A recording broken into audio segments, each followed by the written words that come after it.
ವಸುದೇವಸುತಂ ದೇವಂ ಕಂಸಚಾಣೂರಮರ್ದನಂ ದೇವಕೀ ಪರಮಾನಂದಂ ಕೃಷ್ಣಂ ವಂದೇ ಜಗದ್ಗುರುಂ. ಧರ್ಮವಾಹಿನಿಯನ್ನು ವೀಕ್ಷಿಸುತ್ತಾ ಇರತಕ್ಕಂತಹ ಎಲ್ಲ ವೀಕ್ಷಕರಿಗೂ ಕೂಡ ಕಾರ್ಯಕ್ರಮಕ್ಕೆ ಸ್ವಾಗತ.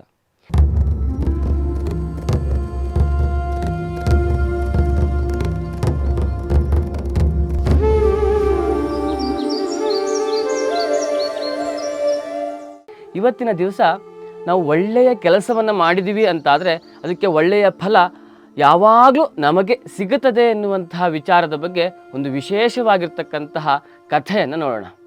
ಒಮ್ಮೆ ಪಾಂಡವರೆಲ್ಲರೂ ಕೂಡ ಮಾರ್ಕಂಡೇಯ ಮಹರ್ಷಿಗಳ ಬಳಿ ಕೇಳ್ತಾರಂತೆ, ನಿಮಗಿಂತಲೂ ಶ್ರೇಷ್ಠರಾಗಿರ್ತಕ್ಕಂಥವ್ರು ಯಾರಾದರೂ ಇದ್ದಾರಾ ಅಂತ. ಆಗ ಮಾರ್ಕಂಡೇಯ ಮಹರ್ಷಿಗಳು ಇಂದ್ರದ್ಯುಮ್ನ ಎನ್ನುವಂತಹ ಒಬ್ಬ ಮಹಾರಾಜನ ಬಗ್ಗೆ ಹೇಳ್ತಾರೆ.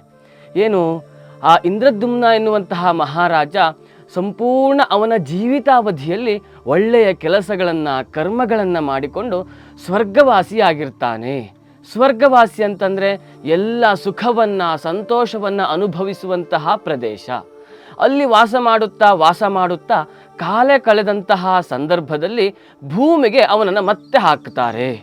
ಭೂಮಿಗೆ ಬಿದ್ದಂತಹ ಇಂದ್ರದ್ಯುಮ್ನ ಮಹಾರಾಜ ನೇರವಾಗಿ ಆ ಒಂದು ಮಹರ್ಷಿಗಳ ಬಳಿ ಬಂದು ಕೇಳ್ತಾನಂತೆ, ಮಾರ್ಕಂಡೇಯ ಮಹರ್ಷಿಗಳೇ, ನಿಮಗೇನಾದರೂ ಇಂದ್ರದ್ಯುಮ್ನ ಎನ್ನುವಂತಹ ಮಹಾರಾಜನ ಬಗ್ಗೆ ಗೊತ್ತಿದೆಯಾ, ಅಥವಾ ನನ್ನ ಬಗ್ಗೆ ನೀವೇನಾದರೂ ಕೇಳಿದ್ದೀರಾ ಅಂತ ಕೇಳ್ತಾನೆ.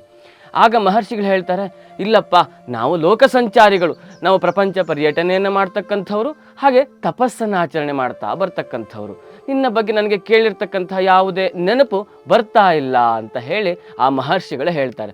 ತದನಂತರದಲ್ಲಿ ನನಗಿಂತಲೂ ದೀರ್ಘಾಯುಷ್ಯನಾಗಿರ್ತಕ್ಕಂತಹ ಒಂದು ಗೂಬೆ ಹಿಮಾಲಯದ ಪರ್ವತದಲ್ಲಿ ನೆಲೆಸಿದೆ, ಅದರ ಬಳಿ ಕೇಳಿದರೆ ನಿನಗೇನಾದರೂ ಉತ್ತರ ಸಿಗಬಹುದು ಅಂತ ಹೇಳಿ ಆ ಮಹರ್ಷಿಗಳು ಆ ಇಂದ್ರದ್ಯುಮ್ನ ರಾಜನಿಗೆ ಹೇಳ್ತಾರೆ.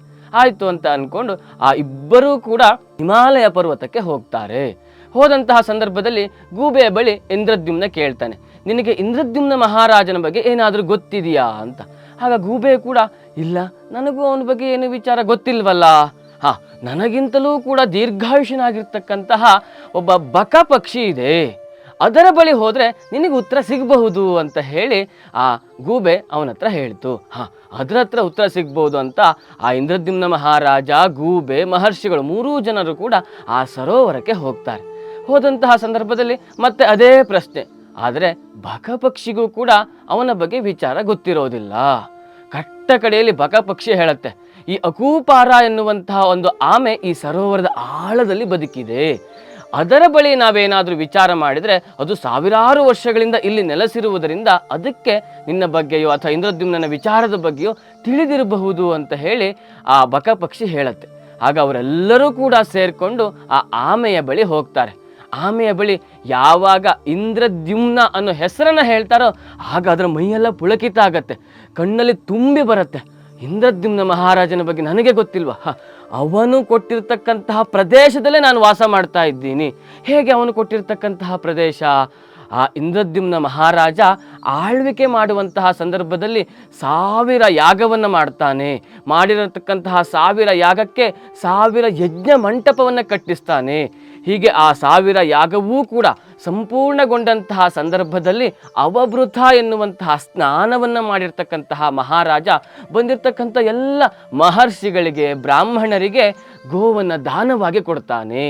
ಆ ಗೋವನ್ನು ದಾನವಾಗಿ ಕೊಟ್ಟಂತಹ ಸಂದರ್ಭದಲ್ಲಿ ಆ ಗೋವಿನ ಗೊರಸಿನಿಂದ ಉಂಟಾದಂತಹ ಈ ಒಂದು ಪ್ರದೇಶವೇ ಸರೋವರವಾಗಿ ನಿರ್ಮಾಣವಾಯಿತು. ಅಷ್ಟು ಗೋವುಗಳನ್ನು ದಾನ ಮಾಡಿದ್ದ ಅವನು.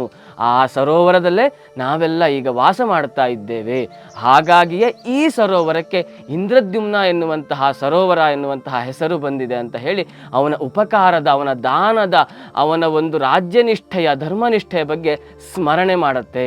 ಯಾವಾಗ ಆ ಆಮೆ ಆ ಇಂದ್ರದ್ಯುಮ್ನ ಉಪಕಾರದ ಬಗ್ಗೆಯೋ ಧರ್ಮದ ಬಗ್ಗೆ ಸ್ಮರಣೆ ಮಾಡ್ತೋ ಆಗಲೇ ಸ್ವರ್ಗವಾಸಿಗಳೆಲ್ಲರೂ ಕೂಡ ನೇರವಾಗಿ ಧರೆಗಿಳಿದು ಬಂದು, ಇಂದ್ರದ್ಯುಮ್ನ, ನಿನ್ನ ಪುಣ್ಯದ ಫಲ ಇನ್ನೂ ನಾಶ ಹೊಂದಿಲ್ಲ, ನೀನು ಇನ್ನೂ ಕೂಡ ಸ್ವರ್ಗದಲ್ಲಿ ಇರಲಿಕ್ಕೆ ಯೋಗ್ಯತೆಯನ್ನು ಹೊಂದಿರತಕ್ಕಂಥವನು, ಆ ಯೋಗ ನಿನಗಿದೆ ಅಂತ ಹೇಳಿ ಅವನನ್ನು ಸ್ವರ್ಗಕ್ಕೆ ಕರೆದುಕೊಂಡು ಹೋಗ್ತಾರೆ.